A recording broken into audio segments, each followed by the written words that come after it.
dia, boa tarde, boa noite. É uma alegria estar aqui com vocês. Nesse vídeo, nós vamos tratar sobre inscrição na OAB, cancelamento e licença. A primeira coisa que eu queria tratar com vocês, antes de entrarmos no artigo 8º, 11 e 12 do Estatuto da Advocacia e Ordem dos Advogados do Brasil, é tratado o princípio da compatibilidade. Eu vou falar só um princípio. São vários, mas eu vou tratar só de um, que é o princípio da compatibilidade. O princípio da compatibilidade, ele está previsto no artigo 1º do Código de Ética e Disciplina da OAB. O que trata do artigo 1º? O artigo 1º ele fala que estudar o Estatuto da Advocacia e Ordem dos Advogados do Brasil é lembrar do princípio da compatibilidade. Estudar o Estatuto da OAB, o Código de Ética e Disciplina, o Regulamento Geral e os provimentos. Muito bem. Então, vamos tratar do artigo 8º.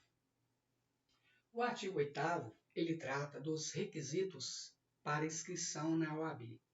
Nós, por intermédio do processo mnemônico, a gente cria uma palavra e por intermédio dessa palavra a gente fala os incisos. Então aqui nós temos uma palavrinha que se chama sei que dói.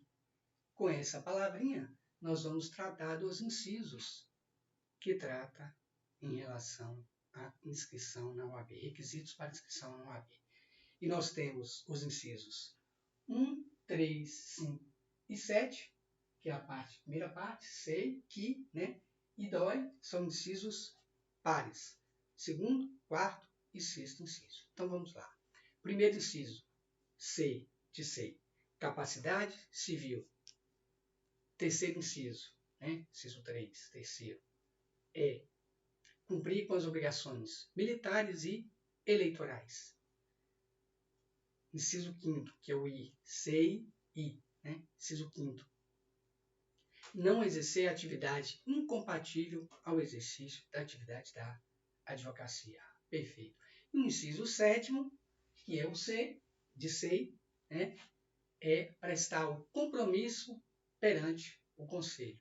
Lembrar que prestar o compromisso perante o Conselho é um ato indelegável, conforme artigo 20 do Regulamento Geral. E aqui, quando nós tratamos do artigo 20 do Regulamento Geral, nós estamos tratando do princípio da compatibilidade. Estamos estudando o Estatuto da OAB e, ao mesmo tempo, estudando de forma compatível com o Regulamento Geral, que é o artigo 20, que trata que o prestar o compromisso perante o Conselho é um ato indelegável. Nós podemos casar por procuração, mas o ato solene de prestar o compromisso perante o Conselho, que é um dos requisitos para inscrição na OAB, é um ato indelegável. Muito bem. Agora, já vimos sei, capacidade civil, é cumprir com as obrigações militares e eleitorais e não exercer atividade incompatível ao exercício da atividade da advocacia. C, prestar o compromisso perante o Conselho. Incisos 1, 3, 5 e 7. Vamos para os incisos finais, incisos 2, 4 e 6, que é dói, D, diploma ou certidão de graduação. Temos que lembrar que lá no artigo 23, quando trata da diploma e certidão, fala que é possível, caso não seja fornecido o diploma, você apresente a certidão e o histórico escolar com reconhecimento, via cartório, autenticado via cartório. Perfeito. E agora o O, que é o inciso 4º, significa prestar o exame da ordem, que é outro requisito para inscrição na OAB. E o último inciso, que é o inciso 6, lembrando que nós estamos nos pares, 2, 4 e 6, que trata do último palavrinha, que é o de sei que dói, I, I vai ser idoneidade moral, ou seja, presumidamente todos nós somos idôneos. Para que seja declarada a inidoneidade, vai ter previsão lá no artigo 8º, parágrafo 3º, que nós vamos ver aqui agora essa redação. Perfeito? Então vamos lá. Aqui nós temos agora essa parte aqui, ó, que vai tratar sobre o artigo 8º, parágrafo 3º, né? A inidoneidade moral suscitada por qualquer pessoa deve ser declarada mediante decisão que obtenha, no mínimo, 2/3 dos votos de todos os membros do Conselho competente, em procedimento que observe os termos do processo disciplinar. Perfeito. Inidoneidade moral. Nós somos presumidamente idôneos, né?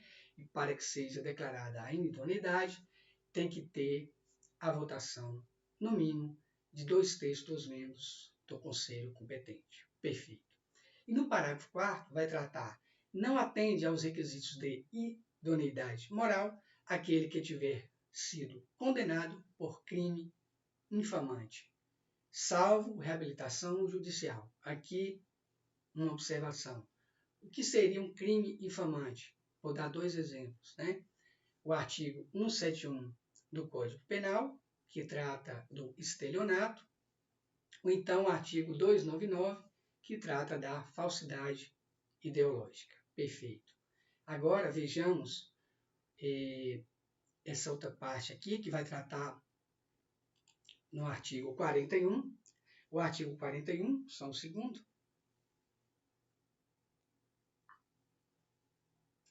O artigo 41, também do Estatuto da Advocacia e Ordem dos Advogados do Brasil, ele vai dar uma informação importante. É permitido ao que tenha sofrido qualquer sanção disciplinar requerer, 1 ano após seu cumprimento, a reabilitação, porque lá nós vimos no crime infamante, né, a questão da reabilitação. Então aqui trata da reabilitação em face de provas efetivas de bom comportamento. Perfeito. Lá no parágrafo único estabelece: quando a sanção disciplinar resultar da prática de crime, o pedido de reabilitação depende também da correspondente reabilitação criminal. Então é possível reabilitação, mas se tiver reabilitação, tiver crime, aí a reabilitação se dá após a reabilitação criminal, né? Muito bem. Continuando ainda sobre esse tema de reabilitação. Lá no artigo 69, agora, do Código de Ética e Disciplina, pensando lá no princípio da compatibilidade, que é estudar o Estatuto da OAB, o Código de Ética e Disciplina e o Regulamento Geral que nós já vimos aqui, 2 oportunidades. Lá no artigo 69 do Código de Ética e Disciplina, no parágrafo 1º, estabelece a competência para processar e julgar o pedido de reabilitação do Conselho Seccional em que tenha sido aplicada a sanção disciplinar. Então, se o advogado ou advogada tem inscrição principal em Minas e comete uma infração disciplinar no estado da Bahia, segundo o artigo 70 do Estatuto, o Conselho competente para julgamento, para aplicar a sanção, vai ser exatamente o Conselho Seccional da Bahia, onde fora cometida a infração, não inflação, mas infração, né? E não onde o advogado ou a advogada tenha inscrição principal. Perfeito. Nos casos de competência originária do Conselho Federal, perante este tramitará o pedido de reabilitação. E aqui trata da reabilitação uma competência do Conselho Federal, porque eu acabei de falar que a competência, segundo o artigo 70 do Estatuto, na primeira parte, fala que o Conselho competente para julgamento seria onde for cometida a infração. Mas aqui tem uma ressalva, e nós vamos ver essa ressalva no artigo 70, agora do Estatuto da OAB. Lá no artigo 70 estabelece: o poder de punir disciplinarmente os inscritos na OAB compete exclusivamente ao Conselho Seccional em cuja base territorial tenha ocorrido a infração. Então, o poder de punir vai ser no Conselho Seccional onde ocorrer a infração, e não onde o advogado ou a advogada tenham inscrição principal, né? Salvo, aí vem uma ressalva do artigo 70, se a falha for cometida perante o Conselho Federal. Então, existe a regra e existe a exceção, né, que é a competência originária. No caso da competência originária, são 3 situações. Primeira situação é a parte final do parágrafo 70. Sempre que houver infração perante o Conselho Federal, o órgão competente vai ser o Conselho Federal. E também lá no 58, agora do Código de Ética e Disciplina, lá vai estabelecer o seguinte, artigo 58, parágrafo 5º. A representação contra membros do Conselho Federal, né? Então, se for uma infração praticada perante o Conselho Federal, o órgão competente é o Conselho Federal. Se for membros, quem praticou o ato de infração foram membros do Conselho Federal, a competência também vai ser o Conselho Federal. Ou, se for o presidente do Conselho Seccional. Então, são 3 exceções para a competência ser originária do Conselho Federal da OAB. Muito bem, perfeito. Aqui nós vamos tratar de uma questão, mas ela vai ser vista ao final. Nós vamos dar continuidade agora aqui com relação aos slides, nós vimos a parte do artigo 8º, vimos algumas particularidades com relação à reabilitação. Agora nós vamos tratar do artigo 11, que trata do cancelamento da inscrição. Depois nós vamos tratar sobre licença e depois nós trataremos de 2 exercícios relacionados com o conteúdo estudado. Muito bem. Então agora nós vamos tratar do cancelamento da inscrição. Vimos os requisitos para inscrição, agora vamos tratar do cancelamento. Cancelamento da inscrição se dá em 5 incisos. Esses 5 incisos nós vamos transformar em 3 itens, certo? E esses 3 itens são, então nós temos, primeiro item, pessoa, segundo item, galinha, e o terceiro item, artigo 8º. O que seria pessoa em relação ao cancelamento? Para que haja o cancelamento da inscrição, o advogado ou a advogada, eles podem pedir o cancelamento, né? Então, pessoa viva vai pedir o cancelamento, advogado, né? E pessoa morta, no caso de falecimento, de ofício, a OAB vai cancelar a inscrição, né? Muito bem, perfeito. Agora, com relação à galinha. No caso, a pessoa, os incisos é o inciso primeiro e o inciso terceiro, né? Ou requerimento do advogado, ou no caso de falecimento. Perfeito. E com relação à galinha, vai ser o inciso 2. Galinha, pena. Galinha tem pena, né? Então, penalidade de exclusão. A penalidade de exclusão gera o cancelamento. Perfeito. Agora vamos para o artigo 8º, que vai tratar dos incisos 4º e 5º do artigo 11, né? Nós fizemos aqui um processo mnemônico, eram 5 incisos, esses 5 incisos transformaram em 3 situações. Primeira, envolvendo pessoa, segundo, envolvendo galinha, e terceiro, envolvendo artigo 8º. Muito bem. Vimos que pessoa pode ser viva ou morta, se for viva, vai fazer o requerimento que é o advogado. Se for morto, vai ser cancelada a inscrição de ofício em relação ao OAB. Se for galinha, vai ser no caso de pena. Galinha, pena da galinha, penalidade de exclusão. Perfeito. E com relação ao artigo 8º, são 2 possibilidades. Não exercer atividade incompatível, né? Lá no artigo 8º, para cumprimento de um dos requisitos, inciso 5º, trata não exercício da atividade incompatível. Se o advogado exerce uma atividade incompatível, ele vai ser excluído da OAB. Ou então, ele perder qualquer um dos requisitos para inscrição. Quais são os requisitos para inscrição? São aqueles 7 incisos, né, que nós utilizamos a palavrinha C que dói, né? C, capacidade civil, cumprir com as obrigações militares e eleitorais e não exercer atividade incompatível ao exercício da advocacia. C, prestar o compromisso perante o conselho, ato indelegável. D, diploma ou certidão de graduação, ou prestar o exame da ordem, e idoneidade moral.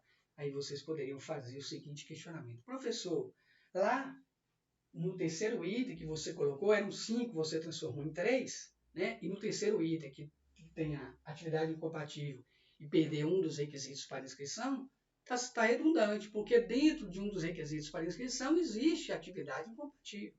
Perfeito, concordo com o raciocínio de vocês. Mas aguardemos para entender por que eu teria colocado atividade incompatível como um item, tá? Vocês vão entender quando nós tratarmos sobre licença. Guarde essa dúvida, que quando nós formos tratar de licença, vocês vão entender por que eu coloquei como item o artigo 8º, atividade incompatível, dividir em atividade incompatível e perder um dos requisitos para inscrição. Muito bem. Então vamos para o artigo 12, que trata da licença. Lá na licença, são 3 incisos, perfeito, né? Então, esses 3 incisos, eles são transformados em apenas uma palavra, trincada. Por intermédio da palavra trincada, nós vamos tratar de todos os incisos do artigo 12, que trata da licença. Perfeito. Então, vamos lá. Primeiramente, nós vamos lembrar do requerimento. O requerimento é uma forma de pedido de licença, né? Requerimento vai estar previsto no inciso 1 do artigo 12. Né? Só que aqui o requerimento ele é um requerimento justificado. Lá, quando nós tratamos do cancelamento, lá na pessoa, que é a pessoa viva, pode fazer o requerimento, mas esse requerimento não precisa ser justificado. Aqui não, na licença, o requerimento da palavra trincada de trincada, o requerimento ele tem que ser justificado. Perfeito. Muito bem. Com relação ao inciso 2, vai tratar da doença mental curável. Doença mental curável. No caso da doença mental curável, da palavra trincada, vai ser de doença. M, aqui no N nós vamos transformar em M, processo mnemônico, a gente faz uma adequação. D, doença. N vira M, doença mental. E o C, curável. Doença mental curável, certo? Seria o inciso 3. E lá no inciso 2, trata o seguinte, né? Vai tratar sobre o A de atividade incompatível de forma temporária. A atividade incompatível de forma temporária. Atividade incompatível de forma temporária. E aqui nós vamos voltar para o item do artigo 8, que eu falei que lá no cancelamento são 3 possibilidades, pessoa, galinha e artigo 8º, dividido em atividade incompatível e perder um dos requisitos para inscrição. Então, lá na atividade incompatível, a atividade incompatível de forma definitiva. Então, aqui, atividade incompatível de forma definitiva. Definitiva. Por isso que tem a divisão do artigo 8º, atividade incompatível e perder um dos requisitos para inscrição. Porque na atividade incompatível de forma definitiva. Se a atividade for incompatível de forma definitiva, vai ser causa de exclusão da OAB e, consequentemente, o cancelamento da inscrição. Lá na licença, é atividade incompatível de forma temporária. Se a atividade é incompatível de forma temporária, não vai ser motivo de cancelamento, vai ser motivo de licença. Por isso que nós fizemos essa adaptação. E aqui interessante, se for doença mental incurável, porque a doença mental curável é caso de licença, mas se for doença mental incurável, aí nós vamos lá para um dos requisitos para inscrição, capacidade civil. Se a pessoa tem uma doença mental incurável, ela não tem capacidade civil. Se ela não tem capacidade civil, ela perde um dos requisitos para inscrição. Perdendo um dos requisitos para inscrição, ela terá a sua inscrição cancelada. Ela será excluída da OAB e terá a sua inscrição cancelada. Pena de exclusão e ela terá a sua inscrição cancelada. Perfeito? ela pede um dos requisitos e aí terá o cancelamento da sua inscrição. Perfeito. E agora nós vamos para os 2 exercícios que eu teria falado com vocês.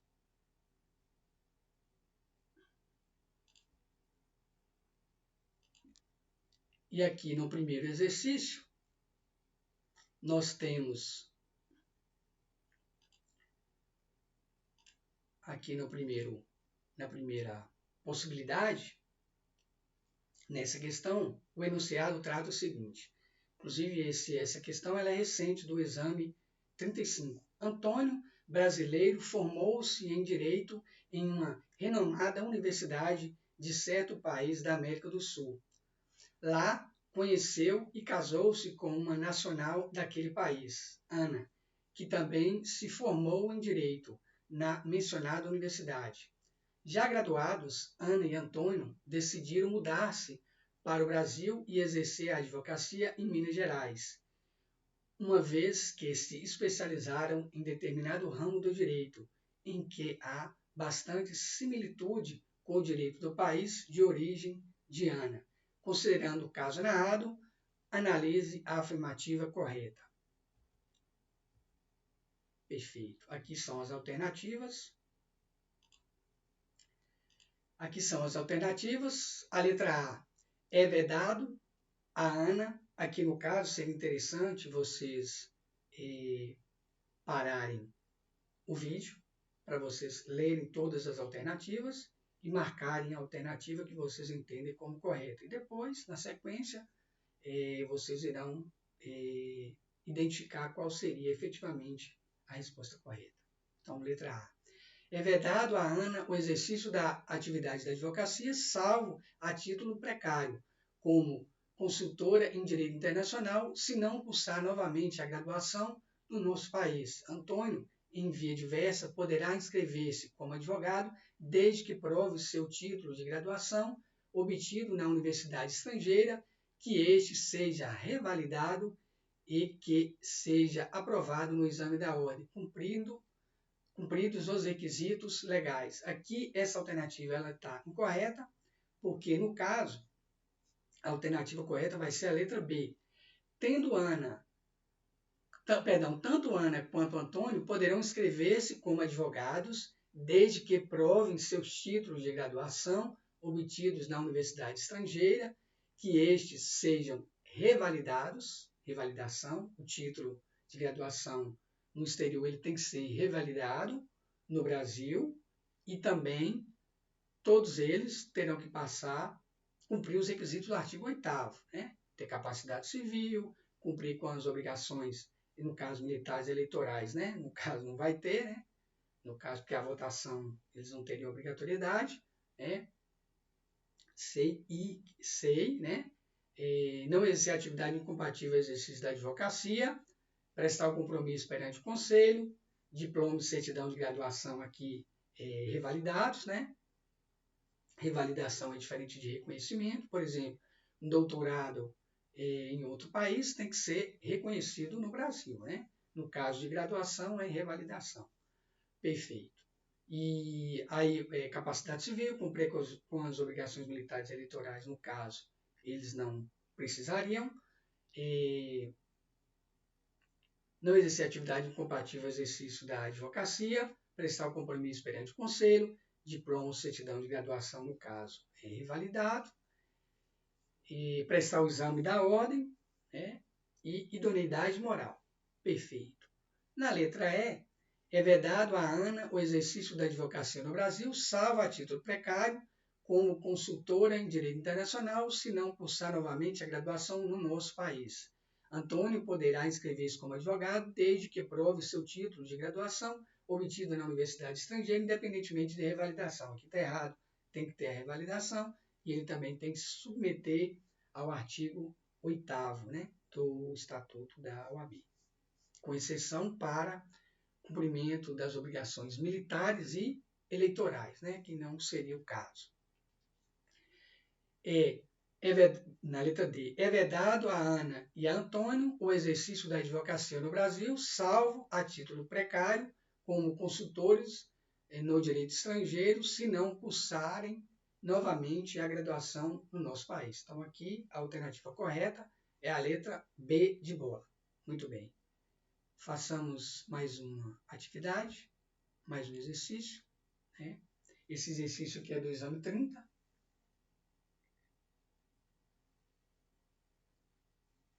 Jailton, advogado, após 10 anos de exercício da advocacia, passou a apresentar comportamentos incomuns.